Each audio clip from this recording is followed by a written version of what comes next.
Hello' class 10 student, আজি মই তোমালোকৰ ছায়েন্সৰ যি চেপ্টাৰ নম্বৰ 1 ৰাসায়নিক বিক্ৰিয়া আৰু সমীকৰণ সেই চেপ্টাৰটোৰ পাৰ্ট নম্বৰ 4 লৈ আহি গৈছোঁ।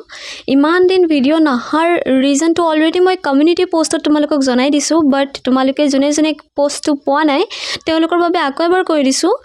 21 জুনত মোৰ এটা এক্সাম আছে, সেই এক্সামটোৰ কাৰণে মই এতিয়া কণ্টিনিউৱাছলি ভিডিঅ'জবোৰ দিব নোৱাৰিম তোমালোকক, ঠিক আছে। 21 জুনৰ পিছত যেতিয়া মোৰ এক্সামটো শেষ হ'ব মই কণ্টিনিউৱাছলি ভিডিঅ'জবোৰ দিয়া ষ্টাৰ্ট কৰিম। আৰু তেতিয়ালৈকে তোমালোকে মোৰ লগত অকণমান কোঅপাৰেট কৰা। তোমালোকে এটা কাম কৰিব পাৰা যে বাকী যিবোৰ ছাবজেক্ট আছে সেইবোৰ ষ্ট্ৰং কৰা, ছায়েন্সটো থৈ দিয়া, বাকী ছাবজেক্টবোৰ ষ্ট্ৰং কৰা। আৰু ছায়েন্সটো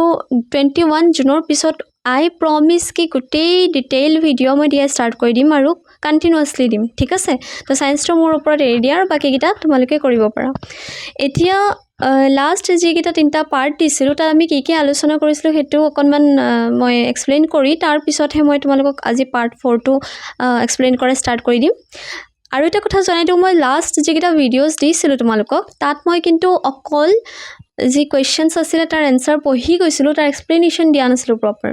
বাট এটা কমেণ্ট পাইছোঁ মই যে এক্সপ্লেনেশ্যন প্ৰপাৰ দিব লাগে, গতিকে সেইকাৰণে মই এই পাৰ্ট নম্বৰ 4ৰ পৰাই তোমালোকক এক্সপ্লেনেশ্যন দিয়া ষ্টাৰ্ট কৰিম, ঠিক আছে। তো পাৰ্ট নম্বৰ 4ৰ যিটো টপিক আছে সেইটো পঢ়াৰ আগতে আমি লাষ্ট কি টপিক সৰুকৈ আমি ৰিভাইজ কৰি লওঁ। কি আছিলে প্ৰথম যিটো পাৰ্ট আছিলে তাত আমি পঢ়িছিলোঁ ৰাসায়নিক সমীকৰণৰ বিষয়ে, ঠিক আছে। তাত কি কুৱেশ্যনছ আহিছিলে গোটেইখিনি আলোচনা কৰি গৈছিলোঁ। তাৰ ছেকেণ্ড পাৰ্টত আমি পঢ়িছিলোঁ ৰাসায়নিক বিক্ৰিয়াৰ প্ৰকাৰবোৰৰ বিষয়ে। ৰাসায়নিক বিক্ৰিয়াৰ প্ৰকাৰত 4 ধৰণৰ বিক্ৰিয়া আছিলে, মনত আছেনে? প্ৰথম বিক্ৰিয়া তোমালোকে পঢ়িছা সংযোজন, ছেকেণ্ড পঢ়িছিলা বিযোজন, থাৰ্ড নম্বৰ অপসৰণ আৰু ফ'ৰ্থ পঢ়িছিলা দ্বি অপসৰণ। তো সেই ছেকেণ্ড নম্বৰ পাৰ্টটোত আমি সংযোজন আৰু বিযোজনৰ বিষয়ে আলোচনা কৰিছিলোঁ, আৰু যি থাৰ্ড নম্বৰ পাৰ্ট আছিলে তাত আমি অপসৰণ আৰু দ্বি অপসৰণ বিক্ৰিয়াৰ বিষয়ে আলোচনা অলৰেডি কৰিলোঁ, ঠিক আছে। এই যিটো পাৰ্ট আমাৰ পাৰ্ট 4 তাত আমি পঢ়িম এতিয়া জাৰণ আৰু বিজাৰণৰ বিষয়ে, ঠিক আছে। এতিয়া জাৰণ আৰু বিজাৰণ কি হয় সেইটো জানি লোৱা তোমালোকে, সেইটো বুজি লওঁ। এই যে তোমালোকক কৈছোঁ জাৰণ, পেনটো একদম চেঞ্জ কৰিব লাগিব মই এইটো 1 ছেকেণ্ড। এই তোমালোকে যে জাৰণটো পঢ়ি পায় এইটো মানেনো কি হয় সেইটো পঢ়াৰ আগতে আমি এটা বস্তু চাই লওঁ। হাইড্ৰজেনৰ চিম্বল H হয়, ঠিক আছে, আৰু অক্সিজেনৰ চিম্বলটো তোমালোকৰ O হয়। সেইটো অলৰেডি জানা চাগে। হাইড্ৰজেনৰ চিম্বল H, অক্সিজেনৰ symbol O, capital H capital O, ঠিক আছে। আৰু তোমালোকৰ যিটো এটা ৰাসায়নিক বিক্ৰিয়া হয়, এটা উদাহৰণ লৈছোঁ মই, ধৰা A + B ই বিক্ৰিয়া কৰি তোমালোকক C বনাইছে, ঠিক আছে, প্লাছ D, C + D বনাইছে। এতিয়া এই যে কাৰ্চিনডাল দেখিছা, কাৰ্চিনৰ যিখিনি বাওঁফালৰ বস্তু আছে ইহঁতক কয় তোমালোকৰ বিক্ৰিয়ক। কি বুলি কয়? বিক্ৰিয়ক, ঠিক আছে। আৰু কাৰ্চিনৰ যি সোঁফালৰ বস্তুকেইটা আছে সিহঁতক কয় বিক্ৰিয়াজাত পদাৰ্থ। বিক্ৰিয়াজাত পদাৰ্থ, ঠিক আছে। এতিয়া চোৱা, এই যে কাৰ্চিনৰ সোঁফালৰখিনি সেইখিনিক যে বিক্ৰিয়াজাত পদাৰ্থ ক'লোঁ, ইংলিছত তোমালোকৰ প্ৰডাক্ট বুলি কোৱা হ'ব, আৰু ইয়াক কোৱা হয় ৰিয়েক্টেণ্ট, ঠিক আছে। এইখিনি কিয় জনাই ল'লোঁ? কাৰণ জাৰণৰ ডেফিনেশ্যনটো তোমালোকে কি পাবা যে যি বিক্ৰিয়ক পদাৰ্থটোৱে, মই বিক্ৰিয়াজাত পদাৰ্থ কোৱা নাই দেই, বিক্ৰিয়কে কৈছোঁ, বিক্ৰিয়ক পদাৰ্থটোৱে অক্সিজেন লাভ কৰে, বা তোমালোকে ক'ব পাৰা হাইড্ৰজেন হেৰুৱায়। যদি এই পদাৰ্থটোৱে অক্সিজেন লাভ কৰিছে বা পদাৰ্থটোত যদি হাইড্ৰজেন আছিলে আগতে সি যদি হেৰুৱাই দিছে তেতিয়াহ'লে সেইটো কি হ'ব? জাৰণ বিক্ৰিয়া, ঠিক আছে। যেনেকৈ এক্সাম্পল চোৱা তোমালোকে, ধৰা পদাৰ্থটোত আগতে দুটা হাইড্ৰজেন আছিলে, ঠিক আছে। যেতিয়া সি বিক্ৰিয়া কৰিলে কিবা এটা বিক্ৰিয়াৰ পিছত ইয়াত হাইড্ৰজেন কেইটা আছে? এটা আছে। ই হাইড্ৰজেন হেৰুৱালে নে? হেৰুৱালে। গতিকে এই যে বিক্ৰিয়ক পদাৰ্থটো তাৰ কি ঘটিছে? জাৰণ ঘটিছে। বা তুমি ক'ব পাৰা আগতে অক্সিজেন এটাও নাছিলে, ঠিক আছে, আৰু বিক্ৰিয়াৰ পিছত অক্সিজেন আহি পেলাই, মানে এইটো যেতিয়া বিক্ৰিয়া কৰিছে ধৰা, তাৰপিছত এই পদাৰ্থটোৰ লগত অক্সিজেন লাগিছে, যোগ হৈছে আহি। তো ইয়াৰ কি হ'ব? অক্সিজেন যদি যোগ হৈছে এই পদাৰ্থটো টোৰ কি হ'ল? এতিয়া জাৰণ হ'ল। এতিয়া জাৰণ বা বিজাৰণ কাৰ হয় কেনেকৈ ক'বা? আমাৰ যিটো বিক্ৰিয়ক আছে তাৰ তুলনাত কোৱা হয়। যেনেকৈ তোমালোকৰ যিটো ছায়েন্সৰ কিতাপ আছে তাতেই মই দেখোঁ, ছায়েন্সৰ বুকখনতে তোমালোকৰ অনুশীলনী চেক কৰা। অনুশীলনীৰ যিটো প্ৰথম কুৱেশ্যন চেক কৰিব পৰা তোমালোকে। কি কৈছে? তলৰ বিক্ৰিয়াটোৰ বাবে উক্তিসমূহৰ কোনকেইটা অশুদ্ধ? এইটো তেতিয়াহে কৰিব পাৰিব যেতিয়া তোমালোকৰ কনচেপ্ট ক্লিয়াৰ হ'ব। এই যে বিক্ৰিয়াটো দেখিছা, ইয়াৰ কাৰ্চিনৰ যিখিনি সোঁফালৰ বস্তু আছে সৰি সোঁফালে এইটো নহয় এইটো যিখিনি কাৰ্চিনৰ সোঁফালৰ বস্তু আছে সেইখিনি কি বুলি কোৱা হয় বিক্ৰিয়াজাত পদাৰ্থ আৰু ইংলিছত প্ৰডাক্ট বুলি কোৱা হয় আৰু কাৰ্চিনৰ বাওঁফালৰ যিখিনি বস্তু আছে সেইখিনি তোমালোকৰ ৰিয়েক্টেণ্ট বা তোমালোকক অসমীয়াত কোৱা হয় বিক্ৰিয়ক আমি সদায় জাৰণ বিজাৰণ কাৰ সাপেক্ষে চাওঁ জানানে বিক্ৰিয়কৰ সাপেক্ষে ঠিক আছে এই যে এক্সাম্পলটো তোমালোকক দিছে ইয়াত চোৱা কি দিছে এক্সাম্পলটো তোমালোকক PbO দিছে ঠিক আছে Pb মানে lead হয় O মানে অক্সিজেন lead আৰু অক্সিজেন যেতিয়া লগ হয় তাক lead অক্সাইড বুলি কোৱা হয় এই lead অক্সাইডে যেতিয়া কাৰ্বনৰ লগত বিক্ৰিয়া কৰিছে C মানে কাৰ্বন ঠিক আছে প্ৰস্তুত কি কৰিছে দুটা lead অক্সাইডৰ অণু প্ৰস্তুত কৰিছে আৰু কি প্ৰস্তুত কৰিছে তোমালোকৰ কাৰ্বন ডাই অক্সাইড ঠিক আছে এতিয়া চোৱা আমি কি কম lead অক্সাইডত lead আৰু অক্সিজেন আছিল কিন্তু lead অক্সাইড যেতিয়া বিক্ৰিয়া কৰিছে ইয়াৰ পৰা অক্সিজেন আঁতৰি গৈছে হয়নে আমি জাৰণ কেতিয়া কৈছিলো যেতিয়া অক্সিজেন আহি লগ লাগে যদি অক্সিজেন আঁতৰিছে অপজিট হৈছে নে অক্সিজেন লগ লাগিলে যদি জাৰণ ক অক্সিজেন আঁতৰিলে কি বুলি কম বিজাৰণ এটা কাৰ বিজাৰণ হৈছে বুলি কবা সদায় তোমালকে চেক কৰিবা বিক্ৰিয়ক পদাৰ্থটো আৰু বিক্ৰিয়ক পদাৰ্থটোৰ সাপেক্ষে কবা জাৰণ বা বিজাৰণ হৈছে তুমি নকবা যে leadৰ বিজাৰণ হৈছে বুলি নকবা কাৰ বিজাৰণ হৈছে lead অক্সাইডৰ বিজাৰণ হৈছে কাৰণ আমাৰ এই বিক্ৰিয়ক পদাৰ্থহে অক্সিজেন হেৰুৱাইছে গতিকে এইটোৰ বিজাৰণ হ'ব এইটোৰ বিজাৰণ নহব বুজি পাইছা আৰু এই কাৰ্বনটোৱে চোৱা কাৰ্বনে বিক্ৰিয়াৰ পিছত কি হৈছে অক্সিজেন লাভ কৰিছে চোৱা তো কাৰ্বন ডাই অক্সাইড জাৰিত হৈছে বুলি নকবা আমি সদায় জাৰণ বা বিজাৰণ কাৰ সাপেক্ষে কওঁ যি আমাৰ বিক্ৰিয়ক থাকে তাৰ সাপেক্ষে কওঁ তো এই কাৰ্বনটো জাৰিত হৈছে বুলি কম আমি কাৰ্বন ডাই অক্সাইড জাৰিত হৈছে বুলি নকওঁ এক্সাম্পল আৰু চোৱা যেনেকৈ তোমালোকে এই এক্সাম্পলটো চাব পাৰা এইটো চোৱা ফেৰিক অক্সাইড ঠিক আছে ই এলুমিনিয়ামৰ লগত বিক্ৰিয়া কৰি L মানে এলুমিনিয়াম হয় Al2 এলুমিনিয়াম অক্সাইড আৰু দুটা আইৰণৰ অণু প্ৰস্তুত কৰে ঠিক আছে এতিয়া চোৱা কি হৈছে এই যে ফেৰিক অক্সাইড বা আইৰণ অক্সাইড যি কোৱা এই যে এইটো চাইছা বস্তুটো ই অক্সিজেন হেৰুৱাইছে চোৱা ই বিক্ৰিয়াৰ পিছত অক্সিজেন হেৰুৱাইছে আৰু অক্সিজেন হেৰুৱালে কোনো এটা পদাৰ্থ কি হৈ যায় সি বিজাৰণ হৈ যায় তো আমি এই যে আইৰণ বিজাৰণ হৈছে বুলি নকওঁ ঠিক আছে আইৰণ বিজাৰণ হৈছে বুলি আমি নকওঁ কাৰণ আমি বিজাৰণ বা জাৰণ কাৰ সাপেক্ষে কওঁ বিক্ৰিয়কৰ সাপেক্ষে তো আমি কম এইটো ফেৰিক অক্সাইড বা আইৰণ অক্সাইড যেটো আছে হিহে বিজাৰিত হৈছে ঠিক আছে আৰু এলুমিনিয়ামে চোৱা অক্সিজেন লাভ কৰিছে তো এলুমিনিয়াম অক্সাইড জাৰিত হৈছে বুলি নকওঁ আমি সদায় বিক্ৰিয়কৰ সাপেক্ষে কম তো এলুমিনিয়াম হে জাৰিত হৈছে ঠিক আছে মনত থাকিব এইটো তো জাৰণৰ লগতে বিজাৰণটো মই কৈ দিলোঁ জাৰণত কি হ'ব যে যি বিক্ৰিয়াত আমি অক্সিজেন লাভ কৰিম আৰু হাইড্ৰজেন হেৰুৱাম মানে চোৱা বস্তু এটা যদি অক্সিজেন লাভ কৰিছে ই বেচেৰা জাৰিত হৈ গ'ল আৰু ইয়াৰ পৰা যদি হাইড্ৰজেন আঁতৰি গৈছে সি জাৰিত হ'ব কিন্তু অক্সিজেন যদি আঁতৰি গৈছে তেতিয়াহ'লে সি বিজাৰিত হ'ব আৰু হাইড্ৰজেন যদি লগ হৈছে তেতিয়াহ'লে সি বিজাৰিত হ'ব তোমালোকে হাইড্ৰজেন অক্সিজেন এনেকৈ খেলিমেলি কৰিব নালাগে অকল অক্সিজেনৰটো মনত ৰাখিবা যে অক্সিজেন যদি কোনো এটা বিক্ৰিয়কৰ পৰা আঁতৰি যায় তেতিয়াহ'লে বিক্ৰিয়কটোৰ জাৰণ হয় অক্সিজেন যদি কোনো এটা বিক্ৰিয়কৰ পৰা আঁতৰি যায় তেতিয়াহ'লে বিক্ৰিয়কটোৰ বিজাৰণ হয় আৰু অক্সিজেন যদি বিক্ৰিয়কটোৰ লগত লগ লাগে তেতিয়াহ'লে বিক্ৰিয়কটো কি হ'ব জাৰণ হ'ব ঠিক আছে ইয়াৰে উল্টাটো কৰি দিবা যেতিয়া হাইড্ৰজেনৰ কাৰণে সুধিব যে হাইড্ৰজেন লগ লাগিলে বিজাৰণ হ'ব হাইড্ৰজেন আঁতৰি গ'লে জাৰণ 2019ত HSLC কি সুধিছে চোৱা অক্সিজেন লাভ আৰু হেৰুৱা সংজ্ঞাৰে তলৰ পদসমূহ দুটাকৈ উদাহৰণসহ ব্যাখ্যা কৰা অক্সিজেন লাভ আৰু হেৰুৱা মানে অক্সিজেন লাভ কৰিলে কি হ'ব হেৰালে কি হ'ব ইতিমধ্যে মই কৈ গ'লো জাৰণত কি হ'ব যে যি বিক্ৰিয়াত অক্সিজেন মানে বিক্ৰিয়ক পদাৰ্থে অক্সিজেন লাভ কৰে সেইটোৱে জাৰণ হ'ব তো চোৱা যি বিক্ৰিয়াত পদাৰ্থ এটা অক্সিজেন লাভ কৰি জাৰিত হয় তেনেবোৰ বিক্ৰিয়াক কি বুলি ক'ম জাৰণ বোলা হয় জাৰণ বিক্ৰিয়া বুলি ঠিক আছে উদাহৰণ তোমালোকে দিব পৰা চোৱা এইটো কপাৰ হয় Cu মানে কপাৰ দুটা কপাৰৰ লগত যেতিয়া অক্সিজেনৰ তিনিটা অণু লগ লাগিছে অক্সিজেন লগ লাগিছে নাই কপাৰৰ লগত তো কি হৈছে কপাৰ অক্সাইড উৎপন্ন হৈছে ঠিক তেনেদৰে আইৰণটোৰ লগত যেতিয়া অক্সিজেন লগ লাগিছে ফেৰিক অক্সাইড উৎপন্ন হৈছে দেখিছানে তো অক্সিজেন লগ লগা মানে জাৰণ হোৱা তো কাৰ জাৰণ হৈছে ইয়াত মই আকৌ কৈ আছোঁ কপাৰ অক্সাইডৰ জাৰণ বুলি নকবা কপাৰৰ জাৰণ হৈছে হয়নে আকৌ এইটো ফেৰিক অক্সাইডৰ জাৰণ হৈছে বুলি নকবা যেটো আইৰণ হয় তাৰ আইৰণৰহে জাৰণ হৈছে তোমালোকৰ ঠিক আছে ঠিক তেনেদৰে বিজাৰণটোৰ কাৰণে চোৱা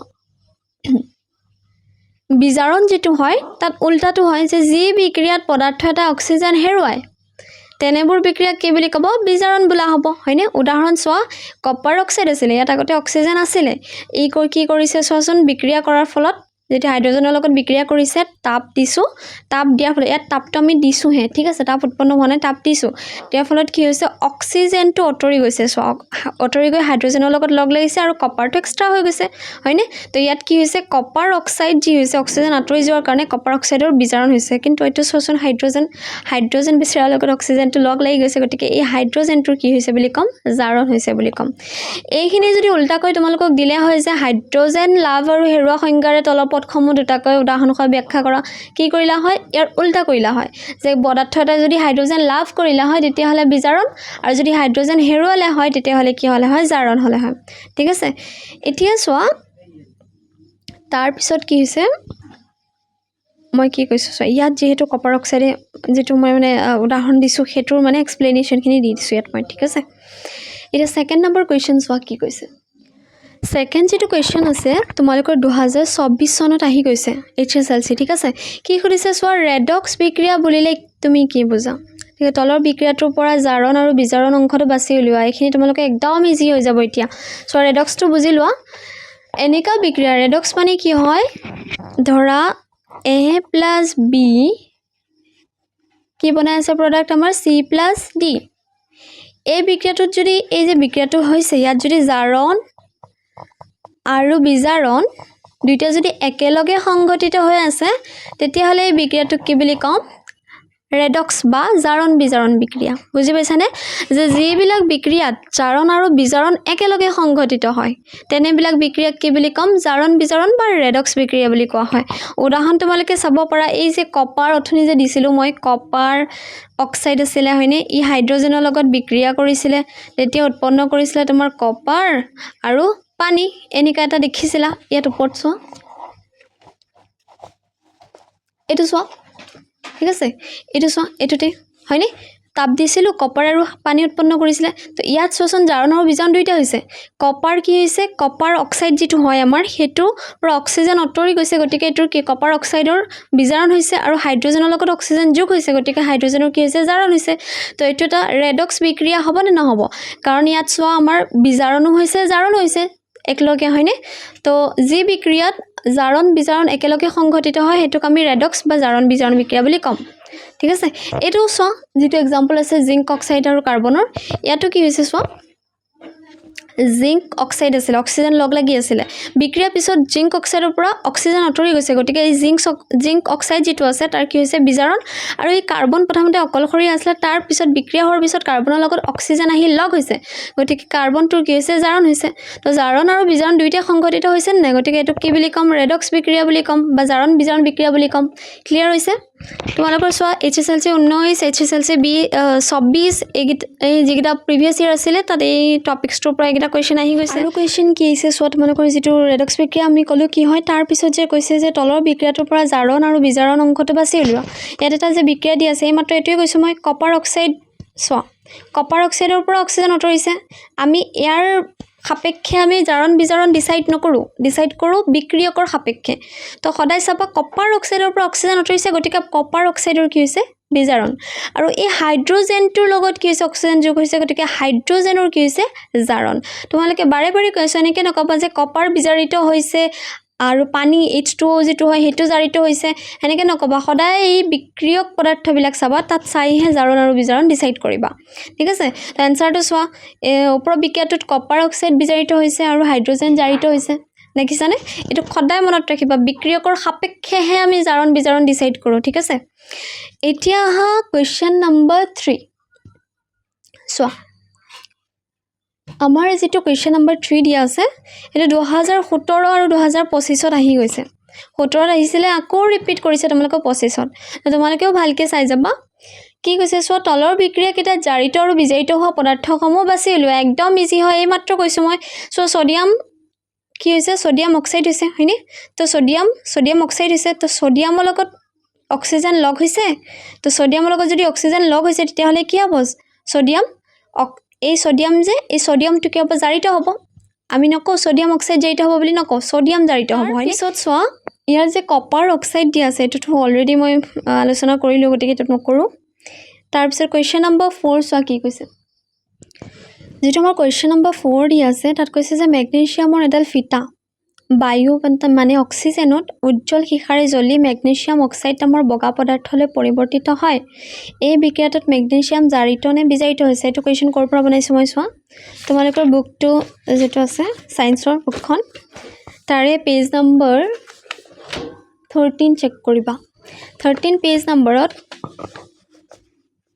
কাৰ্যকলাপ 1.1 দিয়া আছে এটোত মানে কাৰ্যকলাপ 1.1 লৈ মনত পেলাব দিছে এনেকা এটা নীলা বক্স দিয়া আছে তাতে চোৱা এটোৰ পৰাই মই এই কুৱেশ্যনটো বনাইছোঁ ঠিক আছে এই কুৱেশ্যনটোত কি কৈছে মেগনেছিয়াম আৰু অক্সিজেন তোমালোকে বিক্ৰিয়া ঘটাইছিলা মনত পেলোৱা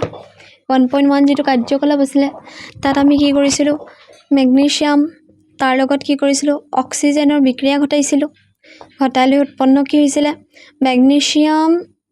অক্সাইড উৎপন্ন হৈছিল হয়নে এটা ব্যালেন্স কৰিব হলে কেনেকৈ কৰিব লাগে সো এটো অক্সিজেন দুটা আছে ইয়াত এটা আছে দুটা বনাবলৈ মই আগত 2 পন কৰি দিম গতিকে ইয়াতো আগত 2 বহি যাব এই যে বিক্ৰিয়াটো যে কৰাইছিলো সুধিছে বিক্ৰিয়াটোত মেগনেছিয়ামৰ কি হৈছে জাৰণ হৈছে নে বিজাৰণ হৈছে ঠিক আছে এই মেগনেছিয়ামৰ কথা সুধিছে মেগনেছিয়ামৰ কি হৈছে তোমালোকে দেখি গম পাইছা মেগনেছিয়ামৰ লগত কি হৈছে অক্সিজেন লগ লাগিছে গতিকে মেগনেছিয়ামৰ কি হ'ব জাৰণ তাৰ পিছৰ কোৱেশ্চন চেক কৰো আহা পিছৰ কোৱেশ্চন চেক কৰাৰ আগতে তোমালোকক বুকত এই যে প্ৰশ্নাৱলী কুৱেশ্যনখিনি আছিল ইয়াৰ যেটো 3 নম্বৰ কুৱেশ্যন এইটা মই এই মাত্ৰ তোমালোকক প্ৰিভিয়াস ইয়াৰ যে প্ৰিভিয়াস ইয়াৰ এই দুটা কুৱেশ্যন আহিছিল তাৰ সলিউশন দি দিলো গতিকে এইকেইটাৰো সলিউশন হৈ গল তোমালোকৰ অলৰেডি ঠিক আছে তাৰ পিছত বাকি যেবিলাক কুৱেশ্যন আছে সেইখিনি চাও কুৱেশ্যন নম্বৰ 5 যেটো তোমালোকৰ HSLC 2020 ত আহি গৈছে কি কৈছে চোৱা এটা উজ্জ্বল মুগা ৰঙৰ মৌল এক্সক বায়ুত গৰম কৰাত কলা হৈ পৰিল মৌল এক্স আৰু উৎপন্ন হোৱা কলা ৰঙৰ যৌগটোৰ নাম এই কুৱেশ্যনটো তোমালোকৰ ইয়াৰ পৰা লৈছো মই HSLC 2020 ত আহিটো গৈছে আৰু তোমালোকৰ যেটো অনুশীলনী আছে অনুশীলনী তোমালোকৰ বুকৰ অনুশীলনী চোৱা অনুশীলনী চেক কৰা 17 নম্বৰ কুৱেশ্যনটো 17 নম্বৰ কুৱেশ্যনটো সেম হয় এই 17 নম্বৰ কুৱেশ্যনটোই তোমালোকৰ 2020 চনৰ মেট্ৰিকত আহি গৈছে অলৰেডি তোমালোকৰ পালটো আহিব পাৰে ইম্পৰ্টেন্ট হয় কি কৈছে চোৱা ভালকে তে এটা উজ্জ্বল মুগা ৰঙৰ মৌল তো এটা মুগা ৰঙৰ মৌল আছে x বুলি নাম দিছে ঠিক আছে মুগা ৰঙৰ মৌল নাম কি দিছে x ঠিক আছে xক যেতিয়া বায়ুত গৰম কৰিছে মানে বায়ুত গৰম কৰিলে কি হ'ব বায়ুত কি থাকে বায়ুত অক্সিজেন থাকে হয়নে তো বায়ুত যেতিয়া গৰম কৰিছে তো অক্সিজেন লগ লাগিব হ'ব গৰম কৰিছে গতিকে তাপ দিব লাগিব আমি দিয়া লগে লগে কি কৈছে কুৱেশ্যন চোৱা কি কৈছে গৰম কৰাত কলা হৈ পৰিল এটো গৰম কৰোতে কি হল কলা হৈ পৰিছে ঠিক আছে আৰু কি কৈছে মৌল x আৰু উৎপন্ন হোৱা কলা ৰঙৰ যৌগটোৰ নাম সুধিছে এই কুৱেশ্যনটো তোমালোকৰ যে বুকৰ পৰা দিছে এনসাৰটো ক'ত আছে জানানে বুকটোৰ কোনা বুকখনৰ 12 নম্বৰ যেটো পেজ আছে পেজ নম্বৰ 12 এই যে 12 নম্বৰ পেজটো 12 নম্বৰ পেজ ইয়াৰে চোৱা কাৰ্যকলাপ চোৱা তাতে কিবা দিয়া আছে এখন থালত 1 গ্ৰাম মান কপাৰ পাউডাৰ ললো গৰম কৰিলো কি দেখিলো কলা ৰঙৰ যৌগ উৎপন্ন হ'ব মানে ইয়াৰ পৰা দিয়া আছে এনে কি হৈছে চোৱা মৌল এক্সৰ নাম হ'ব উৎপন্ন হোৱা কলা ৰঙৰ যৌগটোৰ নাম কি হ'ব কপাৰ অক্সাইড কাৰণ তুমি অক্সিজেনত কি কৰিছা মানে বায়ুত গৰম কৰিছা গৰম কৰাত অক্সিজেন আহি কপাৰৰ লগত লগ লাগিব আৰু কপাৰৰ ইয়াত ক'ব পাৰিবা তুমি কপাৰৰ লগত যেহেতু অক্সিজেন লগ লাগিছে গতিকে কপাৰৰ কি হৈছে জাৰণ হৈছে হয়নে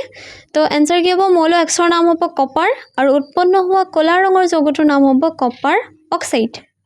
ঠিক ইয়াৰ পিছৰ কুৱেশ্যনটো চোৱা HSLC 2016 ত আহিছে 2016 চনত এই টপিকটোৰ পৰা আহিছে এই যে তোমালোকে কাৰ্যকলাপ পঢ়িলা হেতৰ পৰা কুৱেশ্যন বনাইছে কি চোৱা চিনামাত্ৰিয়ে তৈয়াৰী এখন থালত 1 গ্ৰাম কপাৰ পাউডাৰ লোৱা কপাৰ পাউডাৰ যেটো মুগা বৰণৰ হয় এই মাত্ৰ দেখিলো এটো যদি গৰম কৰো গৰম কৰিলে কি হয় অক্সিজেন যোগ হয় যোগ হোৱাৰ লগে লগে কপাৰৰ কি হ'ব জাৰণ ঘটিব জাৰণ ঘটি কপাৰখিনি কালাৰ কি হৈ যাব কলা ৰঙৰ হৈ যাব তো কপাৰ পাউডাৰখিনি বৰণ কেনে হ'ব উত্তৰ কি হ'ব মুগা বৰণীয়া কপাৰ পাউডাৰ কি হৈ যাব কলা হৈ পৰিব হয়নে কি হ'ল কাৰণ কপাৰ পাউডাৰখিনি কি হ'ল জাৰণ মানে অক্সিজেন লগ হ'ল হয়নে সেকেন্ড নম্বৰ কোৱেশ্চন কি কৈছে সো ওপৰৰ পৰ্যবেক্ষণটো এটা সন্তুলিত সমীকৰণ লিখি দিয়া কপাৰৰ লগত যেতিয়া অক্সিজেন কি হৈছে যোগ হৈছে মানে অক্সিজেনৰ বিক্ৰিয়া ঘটিছে তেতিয়া তাপ দিলেও আমি কপাৰ অক্সাইড উৎপন্ন হ'ল আমি বেলেঞ্চ কেনেকৈ কৰিছোঁ এইটো মই দেখাই দি আছোঁ বেলেঞ্চ কেনেকৈ কৰিছোঁ চোৱা কপাৰ আছিল কপাৰ লগত কি কৰিছোঁ অক্সিজেন গেছ ৰূপত থাকে এনেকৈ O2 ৰূপত থাকে অক্সিজেনৰ যেতিয়া বিক্ৰিয়া ঘটিছে আমি ইয়াত তাপ দিছোঁ হ'ব তাপ দিয়াৰ ফলত কি হৈছে কপাৰ অক্সাইড উৎপন্ন হৈছে বিক্ৰিয়াটো দেখি কিবা মনত পৰিছে নে দুটা বস্তু জোৰা লাগি এটা উৎপন্ন হৈছে এইটো জাৰণ বিক্ৰিয়া সংযোজন বিক্ৰিয়াৰ উদাহৰণ দিব পাৰা তোমালোকে তো এইটো তোমালোকে সংযোজন বিক্ৰিয়াটো উদাহৰণ দিব পাৰা কাৰণ দুটা বস্তু জোৰা লাগি তোমালোকৰ এটা উৎপন্ন হৈছে নে গতিকে সংযোজন হ'ব হয়নে এতিয়া চোৱা সংযোজন বাদ দি এতিয়া মই বেলেঞ্চ কৰা শিকাই আছিলোঁ তোমালোকক এই যে কপাৰ এই অক্সিজেনৰ লগত লগ লাগি কপাৰ অক্সাইড উৎপন্ন কৰিলে অক্সিজেন চোৱা সোঁফালে মানে বাওঁফালে কেইটা আছে দুটা আছে ইয়াত অক্সিজেন কেইটা আছে চোৱা এটা আছে কেনেকৈ বেলেঞ্চ কৰি শিকাই আছোঁ চোৱা তোমালোকে ফাৰ্ষ্ট ষ্টেজত কি কৰিবা লেফ্ট হেণ্ড ছাইড আৰু ৰাইট হেণ্ড ছাইড বুলি লিখি ল'বা ঠিক আছে লেফ্ট হেণ্ড ছাইড মৌলখিনিৰ নাম লিখি ল'বা কপাৰ আছে আৰু মৌল কি আছে অক্সিজেন আছে অকল মৌলখিনি লিখিবা কেইটা কি আছে সেইটো নালিখিবা এতিয়া কপাৰ লেফ্ট হেণ্ড ছাইডে কেইটা আছে চোৱা এটা ৰাইট হেণ্ড ছাইডে কপাৰ কেইটা আছে এটা লেফ্ট হেণ্ড ছাইডে অক্সিজেন কেইটা আছে দুটা কিন্তু ৰাইট হেণ্ড ছাইডে অক্সিজেন কেইটা আছে এটা এতিয়া বেলেঞ্চ কৰিব হ'লে তোমালোকে কি কৰিবা আমি ৰাইট হেণ্ড ছাইডে অক্সিজেন দুটা বনাব লাগিব এইটোতো মিলিয়ে আছে অক্সিজেন দুটা বনাব হ'লে ইয়াৰ লগত কি পূৰণ কৰিম 2 একৰ লগত 2 পূৰণ কৰিলেতো হ'ব আৰু 2 যে পূৰণ কৰিবা ইয়াৰ তলত নকৰিবা 2 সদায় আগত পূৰণ হ'ব আগত পূৰণ হ'লে কি হ'ব চোৱা ইয়াৰ তলত একো নাই মানে একেটা আছে ঠিক আছে তো 2 এগুণ 2 অক্সিজেন দুটা হৈ গ'ল অক্সিজেন দুটা কৰিব গৈ কিন্তু চেঞ্জ হ'ল আমাৰ চোৱা কপাৰটো ইয়াৰ তলতো কপাৰৰ তলতো একেটা আছে তো 2 এগুণ 2 কপাৰো দুটা হৈ গ'ল তো এফালে কি হৈ গ'ল কপাৰ দুটা হৈ গ'ল তো এফালে দুটা কৰিব লাগিব গতিকে ইয়াতো মই কি কৰিম 2 এটা ইনটু কৰিম আৰু 2 ইনটু ক'ত কৰে আগত কৰে তো 2 ইনটু কৰিলোঁ আগত হয়নে তো ইনটু কৰিলে ইয়াত এটা এক আছে 2 এগুণ 2 তো হৈ গ'ল বেলেঞ্চ কেনেকৈ কৰিলোঁ চোৱা এতিয়া ইয়াতো 2 বেলেঞ্চ হৈ গ'ল তো বেলেঞ্চ ইকুৱেশ্যনটো হ'ব দুটা কপাৰ যোগ অক্সিজেন তাৰপিছত তাপ দিলোঁ দুটা কপাৰ অক্সাইড উৎপন্ন হ'ল বুজি পাইছা আই হোপ তোমালোকৰ যিখিনি বেলেঞ্চৰ কাৰণে কনফিউজন আছিলে সেইখিনি দূৰ হৈছে তাৰপিছত কুৱেশ্যন নম্বৰ 7 চোৱা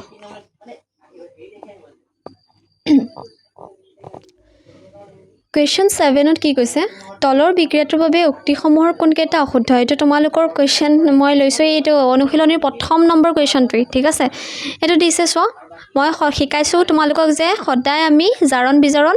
বিক্ৰিয়কৰ সাপেক্ষে চেক কৰিম ঠিক আছে উক্তিসমূহৰ কোনকেইটা অশুদ্ধ বুলি সুধিছে কোনকেইটা ভুল হ'ব মানে সুধিছে চোৱা অলৰেডি আমি কি কৰোঁ জাৰণ বিজাৰণৰ কাৰণে চোৱা লেড অক্সাইড PB মানে লেড হয় O লগ লাগিছে অক্সিজেন লগ লাগিছে তো এইটো লেড অক্সাইড হৈ গ'ল তো লেড অক্সাইডৰ পৰা অক্সিজেন আঁতৰিছে গতিকে লেড অক্সাইড বিজাৰিত হৈছে ঠিক আছে আৰু কাৰ্বনৰ লগত অক্সিজেন যোগ হৈছে গতিকে কাৰ্বন জাৰিত হৈছে কিন্তু এ নম্বৰত কি কৈছে চোৱা লেড বিজাৰিত হৈছে লেড বিজাৰিত হৈছে নে লেড বিজাৰিত হৈছে বুলি আমি নকওঁৱেই লেড অক্সাইড বিজাৰিত হৈছে বুলি ক'ম গতিকে এইটো ভুল হ'ব হয়নে আৰু চোৱা কাৰ্বন ডাই অক্সাইড জাৰিত হৈছে এই যে কাৰ্বন জাৰিত হৈছে বুলি ক'ব লাগিছিলে বাট কাৰ্বন ডাই অক্সাইড আমাৰ প্ৰডাক্টৰ চাইডে মানে যিকেইটা বিক্ৰিয়াজাত পদাৰ্থ আছে তাৰ চাইডে হৈ আছে হয়নে কিন্তু আমাৰ জাৰণ বিজাৰণ কাৰ লগত ৰিলেটেড বুলি কৈছিলোঁ মই বিক্ৰিয়কৰ লগত ৰিলেটেড গতিকে এইটো ভুল হৈ যাব ঠিক আছে তো C নম্বৰ শুদ্ধ হ'ব চোৱা কাৰ্বন জাৰিত হৈছে কাৰ্বনৰ লগত অক্সিজেন লগ লাগিছে গতিকে কাৰ্বন জাৰিত হ'ব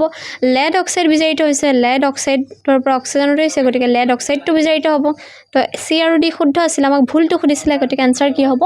A আৰু B ঠিক আছে তাৰপিছত কুৱেশ্যন নম্বৰ 8 এতিয়া কুৱেশ্যন নম্বৰ 8 কি কৰিছে